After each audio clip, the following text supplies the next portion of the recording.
Okay, no time like the present, I guess. Your witnesses, I'm Tom Bruce and John Heywood, by the way.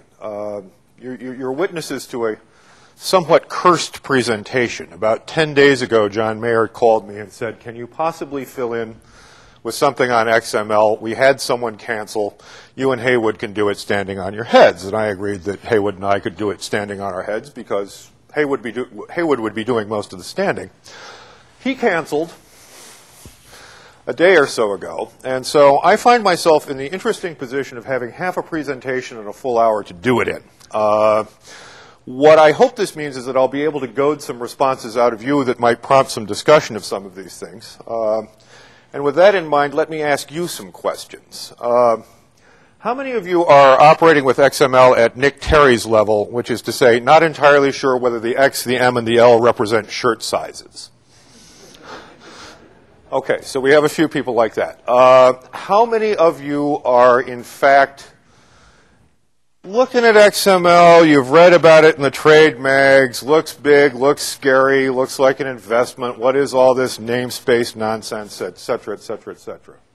Kind of, I characterize that as slightly knowledgeable and toe in the water. Anybody in that category? How many of you know exactly what you're doing? Leave.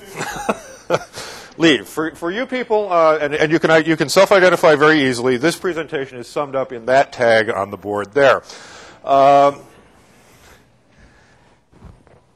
What I wanted to do today for everybody, the other question is how many of you folks are running reasonably large web configurations or other kinds of publishing operations where you're pushing a fair amount of content out? So roughly contiguous with the XML experienced group. What I wanted to do today, if at all possible, was try to move XML a little bit away from where it is, at least in my experience, in the trade press for you. Talk about some little stuff we've been doing with it, very little, minute. And some bigger stuff as well if we have time for that, but really just sort of dispel a couple of misconceptions that I think are out there, or at least only partial conceptions.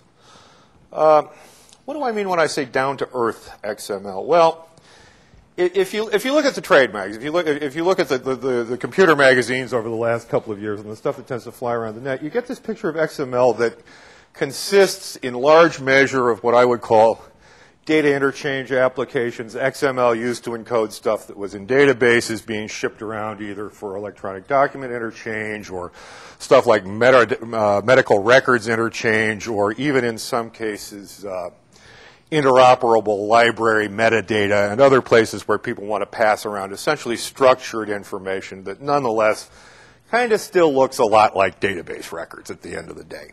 And that was where all of the initial excitement was about XML, right? Now we have a way that we can encode this stuff. It's ASCII-based. Everybody can sort of know what it is. It's easy to process, easy to read, easy to interchange, easy to crosswalk.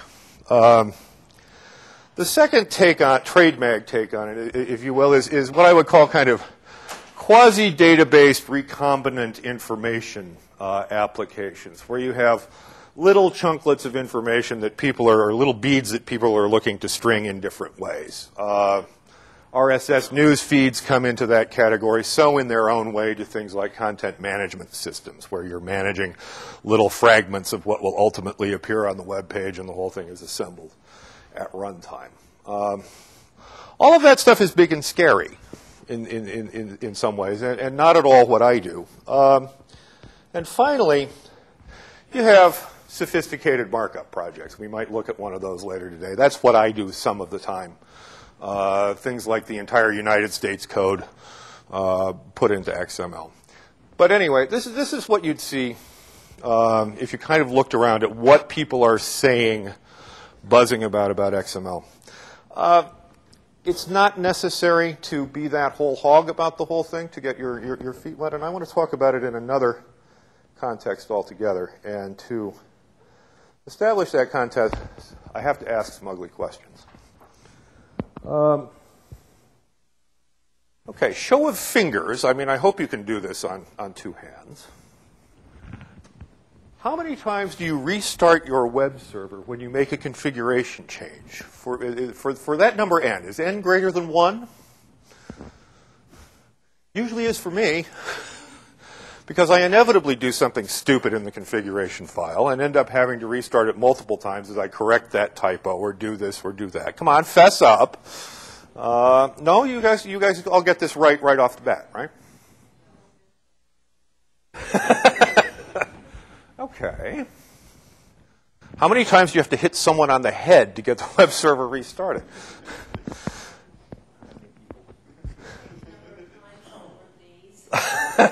Okay, fair enough. Is that script that you wrote 2 years ago just to get by still running out there somewhere? Show of hands? Uh-huh. I thought so. And finally, how many of your scripts embed hard-coded directory paths, server names, usernames, passwords, all kinds of, well, yeah, I know. But you know, people do that. Other kinds of hard-coded information that really shouldn't be sitting in there, either for security reasons or because you'd really like it to be more configurable than that. Does that describe anyone's situation? Apparently not. Well, the points that I wanted to derive by asking these are that people who do web publishing, even at the level that most law schools do it, do spend a tremendous amount of time dealing with configuration information that is somehow associated with those web servers or the little scripts that we all write to keep the things surrounding those web servers running. And that, in fact, that information is really, really persistent. You know, we have the script that hangs on forever when it was supposed to be a one-off.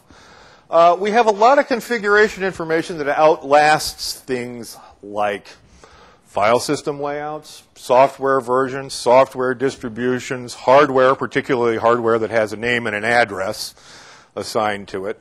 This stuff just hangs around forever. I mean, I was looking at one of our server configuration files this morning and realized that there are redirects sitting in there aimed at a piece of search engine technology that everybody stopped using about 10 years ago.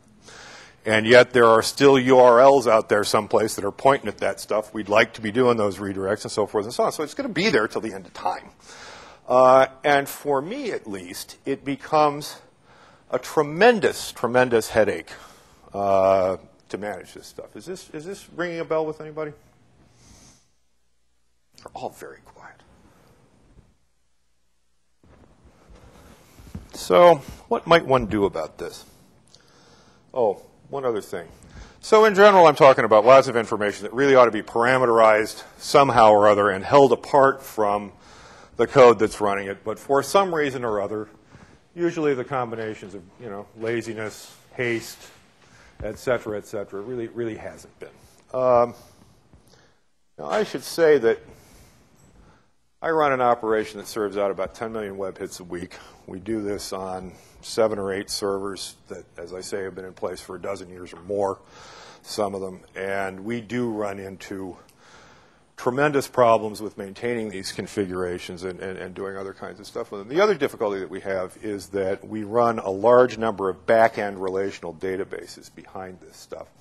For example, when the LII does Supreme Court opinions, and I'm assuming that many of you have seen the site, we get that as a text feed from the court that gets split into 2 streams, essentially. One is a stream of metadata that's extracted from the opinions and shoved off in the RDBMS and subsequently used to do things like case lists and other kind of database-driven trash that shows up on the site. And the opinions themselves get converted to HTML and then sent off for serving.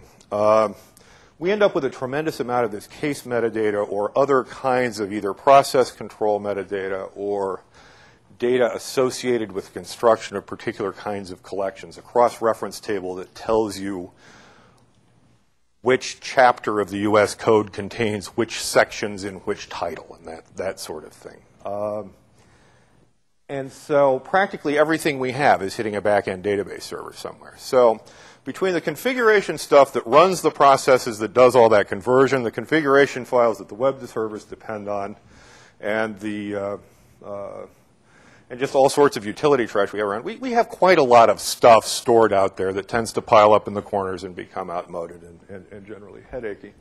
And that's really what I was trying to address with some of this stuff today.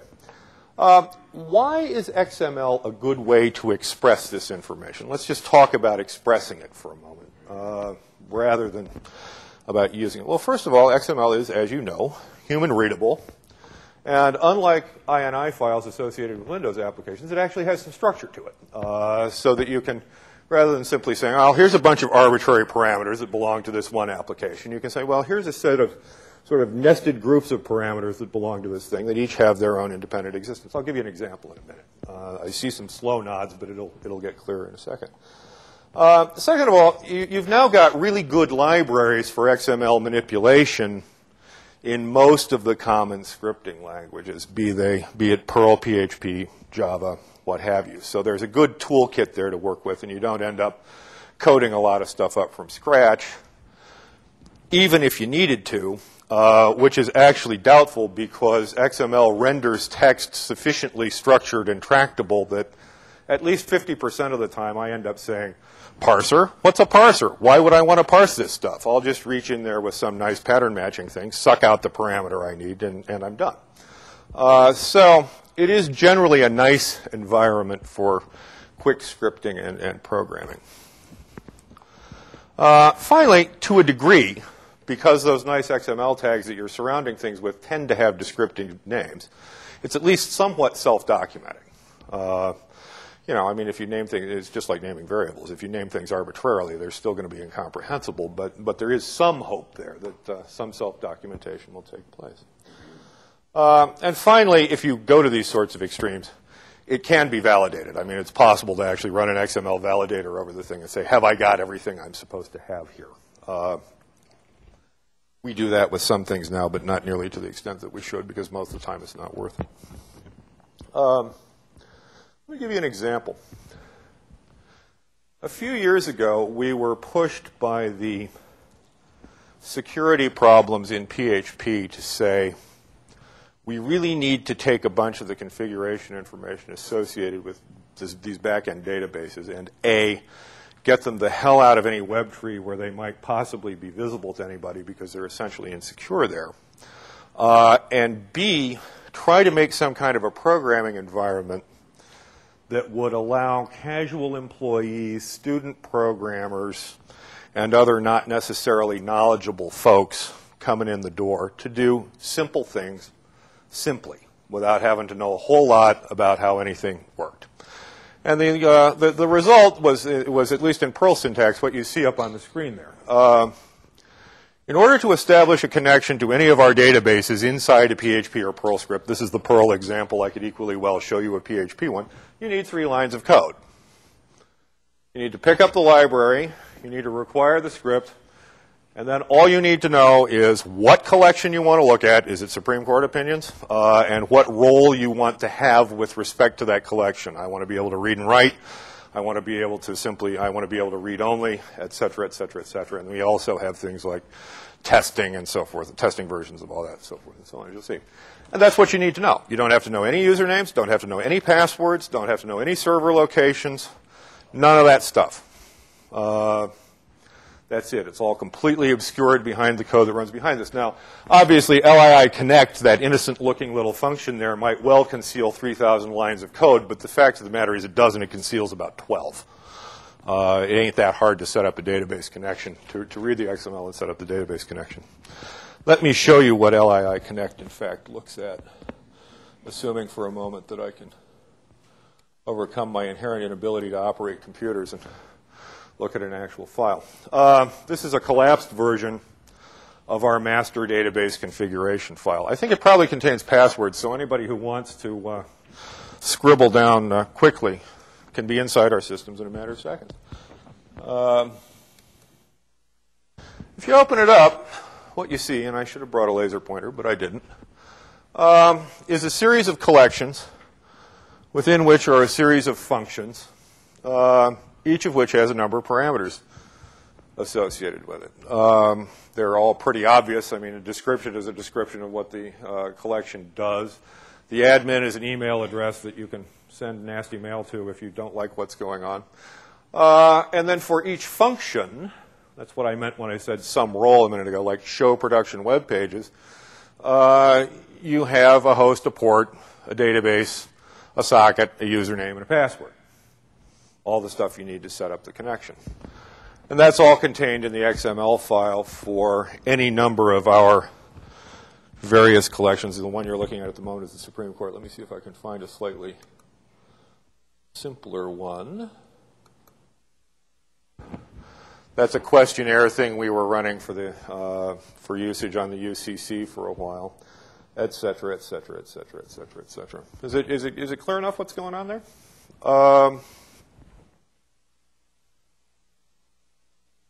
We keep this, as I say, well out of the web tree, and we maintain it in CVS, so that we're essentially using CVS to ripple it around to any server that has code that's using it. Gets maintained centrally, put in a version management system, pulled back out of that to wherever it's needed on whichever machine it's needed on. And that's really all there is to it.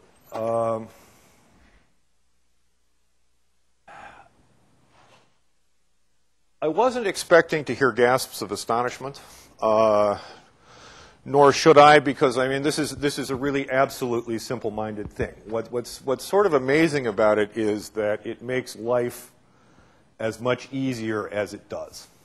I'm getting at least one nod over there, so somebody can see the utility of this.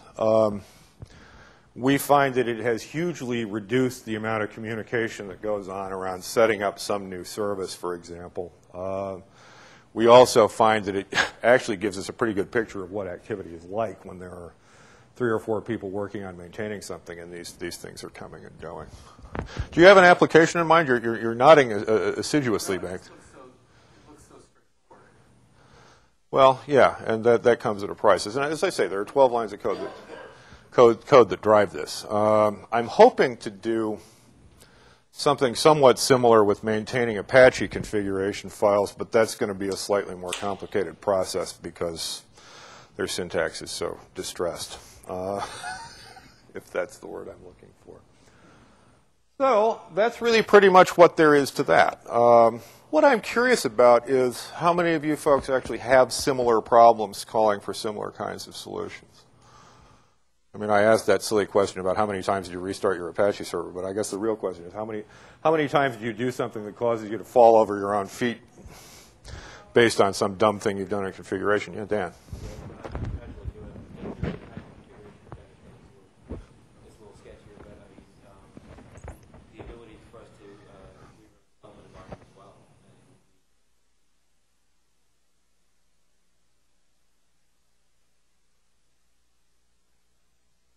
Yeah, this is where we see it too when we move stuff. You know, it's at the point where you move from this machine to that machine and everything suddenly falls apart, or Red Hat, for some reason in their infinite wisdom, decides that this file should now live over there. I don't know how they make those decisions, actually. I think they're done by the same people who name the colors on the paint chips or something. It's just, you have no idea how this takes place. Yeah, some thought was occurring there. It saves a lot of trouble with moving stuff around. It saves a lot of trouble with validation. And it saves a lot of trouble with simply keeping stuff in one place. I mean, hard-coding this stuff in scripts has never been a great idea. But a lot of it gets done, and trying to gather it up afterwards is a real nuisance. Okay. Let me show you, while I'm here, a rather larger XML project. But let me show you first the thing to which it belongs. This is at the other end of the spectrum. This is Section 108 of Title 17 of the U.S. Code. It's copyright. This is it as it appears on our site in HTML, just to give you some idea of what you're looking at in terms of actual text and structure. This is what it looks like in the XML version collapsed. The larger point to take from this is not, oh golly, look at all of these angle bracketed things that these guys have here, although we do have quite a few of them and they look very mysterious and technical.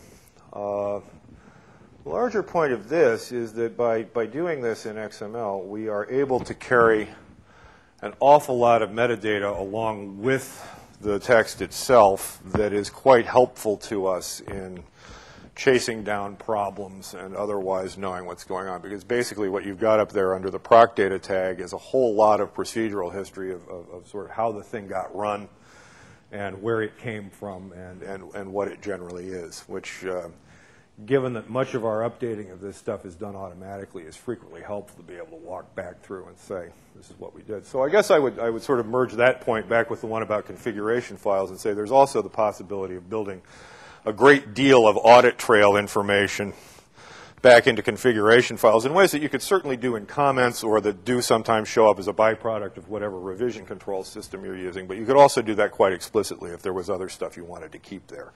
Who changed this, when, and why. And to some extent, you could automate that process as well. If we open this up a little further and look at some of the deeper structure, you can actually see what the text of the section itself looks like. And then we have this magic thing called a P section for a partial section, et cetera, et cetera, et cetera. So that was the portion of the program that was not John Heywood's. John will now take over. So from here, actually, it's yours, because that's as much as I have. And my question to you is, anything that looks like I might be able to answer for you based on what's here?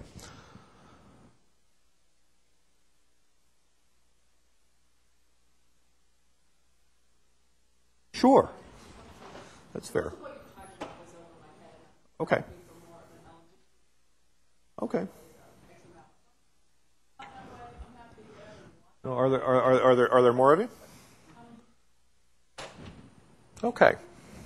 Okay, fair enough. Well, shall we do that? Okay, let's try to do the basic XML thing.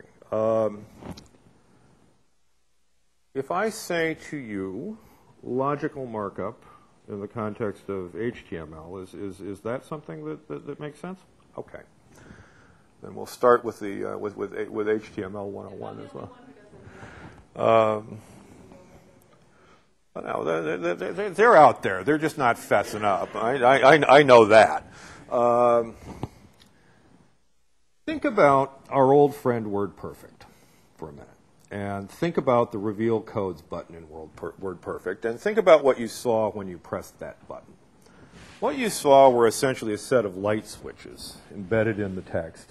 It said, turn bold on, turn bold off, do this, do that, do the other thing. Now think about the standard HTML file and what you see when you do a view source on that. You're no longer seeing procedural instructions that say turn this typographic feature on or off. You're seeing something logical that says this is a heading, this is a title. And it's sort of up to the rendering engine that's showing you that thing, normally a browser, but it might be something like a voice reader for the blind or something of that sort, to say, okay, you know, make it 12 points, bold, center it, et cetera, or speak loudly or speak softly or whatever the rendering engine is. That's the point where you've made the transition from procedural markup, light switches, to logical markup, marking up what the thing is and letting the rendering engine worry about it later. What XML defines is a really rather much more ambitious means of doing that than HTML is, because the XML tag sets are essentially unlimited. There are rules about things like nesting and what has to start things and what has to end things and what has to appear at the beginning of the file, but the bottom line is you can use any set of tags you want, using any nomenclature that you want to mark up your stuff, and something, often left not very well thought about, will take on the task of presenting that to end users.